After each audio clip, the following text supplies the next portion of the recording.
Chapter 21. Now the Lord was gracious to Sarah, as he had said, and the Lord did for Sarah what he had promised. Sarah became pregnant and bore a son to Abraham in his old age, at the very time God had promised him. Abraham gave the name Isaac to the son Sarah bore him.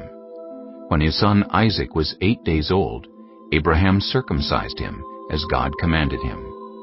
Abraham was 100 years old when his son Isaac was born to him. Sarah said, God has brought me laughter, and everyone who hears about this will laugh with me. And she added, Who would have said to Abraham that Sarah would nurse children? Yet I have borne him a son in his old age. The child grew and was weaned, and on the day Isaac was weaned, Abraham held a great feast. But Sarah saw that the son whom Hagar the Egyptian had borne to Abraham was mocking. And she said to Abraham, Get rid of that slave woman and her son, for that woman's son will never share in the inheritance with my son Isaac. The matter distressed Abraham greatly, because it concerned his son. But God said to him, Do not be so distressed about the boy and your slave woman. Listen to whatever Sarah tells you, because it is through Isaac that your offspring will be reckoned. I will make the son of the slave into a nation also, because he is your offspring. Early the next morning, Abraham took some food and a skin of water and gave them to Hagar. He set them on her shoulders and then sent her off with the boy. She went on her way and wandered in the desert of Beersheba. When the water in the skin was gone, she put the boy under one of the bushes. Then she went off and sat down about a bowshot away, for she thought, I cannot watch the boy die. And as she sat there, she began to sob.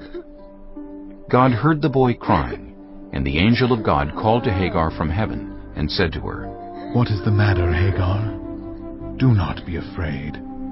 God has heard the boy crying as he lies there. Lift the boy up and take him by the hand, for I will make him into a great nation. Then God opened her eyes, and she saw a well of water. So she went and filled the skin with water, and gave the boy a drink. God was with the boy as he grew up. He lived in the desert and became an archer. While he was living in the desert of Paran, his mother got a wife for him from Egypt. At that time, Abimelech and Phicol, the commander of his forces, said to Abraham, God is with you in everything you do. Now swear to me here before God that you will not deal falsely with me, or my children, or my descendants. Show to me and the country where you now reside as a foreigner the same kindness I have shown to you. Abraham said, I swear it. Then Abraham complained to Abimelech about a well of water that Abimelech's servants had seized. But Abimelech said, I don't know who has done this.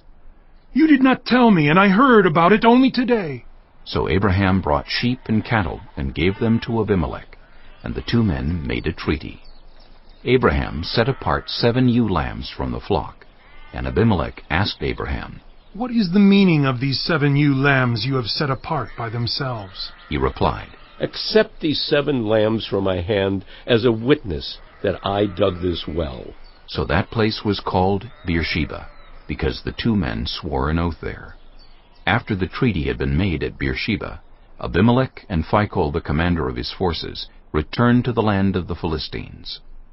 Abraham planted a tamarisk tree in Beersheba, and there he called on the name of the Lord, the eternal God. And Abraham stayed in the land of the Philistines for a long time.